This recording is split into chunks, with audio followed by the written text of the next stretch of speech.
बेटी खिड़की की तरफ सरक जा, मैं बीच में बैठता हूँ, कोई तेरे करीब ना आए। उनकी ये ख्याल रखने की बात दिल को छू गई। अब हम करीब थे, मेरी रान उनकी रान से छू रही थी। मैंने कहा, ससुर जी थोड़ा टाइट हो गया है। वो बोले, हाँ मगर मैं संभाल लूंगा, तो आराम से रह, दबाव लगे तो बता देना। रात हो गई, मैं थक गई। उनके कंधे पर सर रख दिया। वो बोले, आराम से रख बेटी, मैं नहीं हिलूंगा। उनकी सांसें मेरे बालों से लग रही थीं। दिल में एक अजीब सा एहसास जाग रहा था। मगर वो बोले, शेख तो जानती है ना, तेरे ससुर होने के नाते मैं तेरी हर जरूरत पूरी करूंगा, चाहे जो भी हो। बात जज्बाती थी मगर दिल में कुछ और भी चल रहा था। बस में सन्नाटा था, ज्यादातर लोग सो रहे थे। ससुर जी ने देखा, बेटी तेरी साड़ी सरक गई है, संभाल ले। प्लो नीचे आया था, मैंने ठीक किया। वो बोले, तो इतनी खूबसूरत है, जैसे कोई फूल, तेरी हिफाजत करूंगा हमेशा। लगता था जैसे कुछ और कहना चाहते हैं मगर नहीं कहा। फिर उन्होंने कहानी जारी रखी, अपनी शादी की अकेलापन, सास के जाने की। बोले, अब तो ही मेरा सहारा है और मैं तेरा, हम एक दूसरे को पूरा करते हैं। रात गहरी होती गई, बस में झटके लगने लगे। मैंने कहा, ससुर जी झटके लग रहे हैं। वो बोले, आ मेरे करीब आ, मैं गर्मी दूंगा। मैं थोड़ा करीब सरकी, उनकी बाहें मेरे कंधे पर आ गई। बोले, ऐसे ही रह, तेरे जिस्म को गर्मी दूंगा। बस ख्याल था जैसे बाप का। हम बातें करते रहे। वो पूछे, बेटी दोबारा शादी के बारे में सोचती है? मैंने कहा, नहीं ससुर जी, अब है ना, किसी और की जरूरत नहीं। वो बोले, अगर अच्छा लड़का मिला तो मैं खुद करवा दूंगा, मगर अभी तेरी खुशी का ख्याल में ही रखूंगा। बस एक मोड़ पर झटका खाई में उनकी गोद में गिरने वाली थी। उन्होंने पकड़ लिया बाहें कमर पर। बोले, संभल बेटी। फौरन हिट गए। सॉरी अगर गलत लगा। मैंने कहा, नहीं पापा जी, आपका ऐसे संभालना बहुत अच्छा लगा। फिर हम बातें करते रहे। मैंने कहा, नींद आ रही है?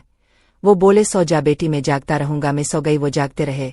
सुबह हुई, बस शहर के करीब थी। मैंने कहा, रात अच्छी गुजरी? वो बोले, तेरे साथ वक्त जल्दी बीतता है तो मेरे लिए खास है। हमने बस में ही नाश्ता किया। उन्होंने कहा, फिर से खिलाओगी ना? मैंने खिलाया। वो बोले, तेरे हाथों में जादू है। शहर पहुंचे, उतरे, ऑटो लिया, रिश्तेदार के घर पहुंचे। कमरा मिला, 2 बेड, शादी थी, तैयारी करनी थी, मगर दिल में बस की वो रात घूम रही थी। ससुर जी की ख्याल रखने वाली बातें, करीब आना, हाथों का लगना, सब कुछ एक अजीब सी गर्मी दे रहा था।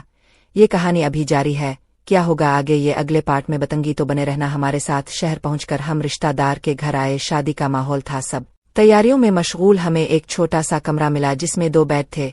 थोड़ी सी थकावट बदनी थी, मगर दिल में बस की वो रात की यादें अब भी गर्म थी। ससुर जी ने मेरा सामान उठाया। बोले, बेटी तो आराम से चल, मैं सब संभाल लूंगा। मैंने मुस्कुराकर सर हिलाया।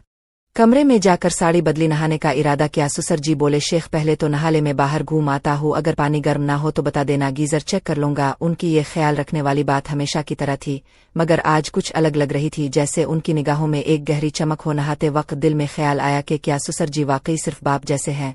दिल में कुछ और भी है, मगर मैंने ज्यादा नहीं सोचा। तैयार हुई, शाम को शादी में गए। मौसीकी बज रही थी, डांस हो रहा था। ससुर जी ने मुझे देखा, बोले, बेटी तो आज बहुत चमक रही है, चल थोड़ा डांस करे। मैं हंस पड़ी, उनके साथ थोड़ा नाची। हुजूम में हमारा हाथ छूट गया। वो बोले, आराम से, मैं पकड़ लूंगा तुझे। रात देर तक चली। वापस कमरे में आए, थके हुए बिस्तर पर लेट गए। ससुर जी ने कहा, शेख अगर झटके लगे तो मेरे बेड पर आ जाना। मैंने मुस्कुरा कर कहा, ससुर जी अब सो जाए, कल वापसी का सफर है। मगर सोए नहीं। रात के 2 बजे ससुर जी उठे। कमरे में मध्यम रोशनी थी। वो मेरे बेड के करीब आए, आहिस्ता से बोले, बेटी नींद नहीं आ रही? मैं उठी, दिल धड़क रहा था। कहा, नहीं ससुर जी, अब क्यों जाग रहे हैं? वो मेरे करीब बैठ गए, हाथ मेरे हाथ पर रखा। बोले, शेख आज बस में जो हुआ वो सब कुछ मुझे लगता है हमारे दरमियान कुछ और है। तो मेरी बेटी है, मगर दिल कहता है कि तो मेरी जिंदगी का वो हिस्सा है जो खो गया था। मैं खामोश रही, उनकी उंगलियां मेरे हाथ पर फिर रही थीं, गर्म थी। मैंने कहा, ससुर जी अब मेरे लिए सब कुछ है, मगर ये क्या हो रहा है? वो बोले, बेटी मैं तुझे तकलीफ नहीं देना चाहता, मगर ये अकेलापन बहुत भारी है, तेरा भी मेरा भी। अगर हम एक दूसरे का सहारा बने तो क्या गलत है? उनकी बातों में एक दर्द था, एक ख्वाहिश थी। मैंने आंखें झुका ले, दिल में तूफान था।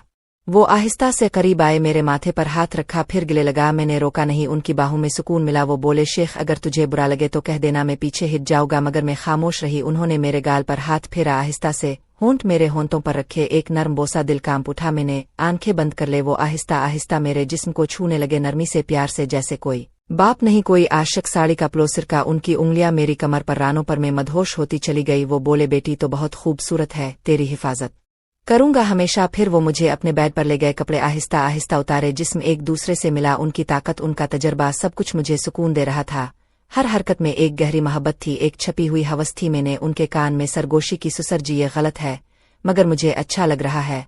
वो बोले, बेटी ये हमारा राज है, हम दोनों का कोई नहीं जानेगा। रात गहरी होती गई, हम एक दूसरे में खो गए। लज्जत की लहरें उठी, सुकून मिला, जैसे बरसों का अकेलापन खत्म हो गया। सुबह होने से पहले वो बोले, शेख अब तो मेरी है और मैं तेरा। मैंने उनके सीने पर सर रखा, आंसू निकल आए, खुशी के शर्म के सब मिलाकर वापसी का सफर था। बस में बैठे तो सब नॉर्मल लग रहा था, मगर हमारे दरमियान एक नया बंधन था, एक राज था जो हम दोनों का था। घर पहुंचकर भी वो ख्याल रखते रहे, रातों में चुपके मुलाकातें होती रहे, उनकी बाहों में सुकून मिला, दिल को चैन मिला। ये कहानी अभी जारी है, क्या होगा आगे, क्या हमारा ये राज रहेगा, कभी खिल जाएगा, ये अगले पार्ट में बताऊंगी। तो बने रहना हमारे साथ, लाइक करो, सब्सक्राइब करो और कमेंट में बताओ कि तुम्हें कैसी लगी ये कहानी।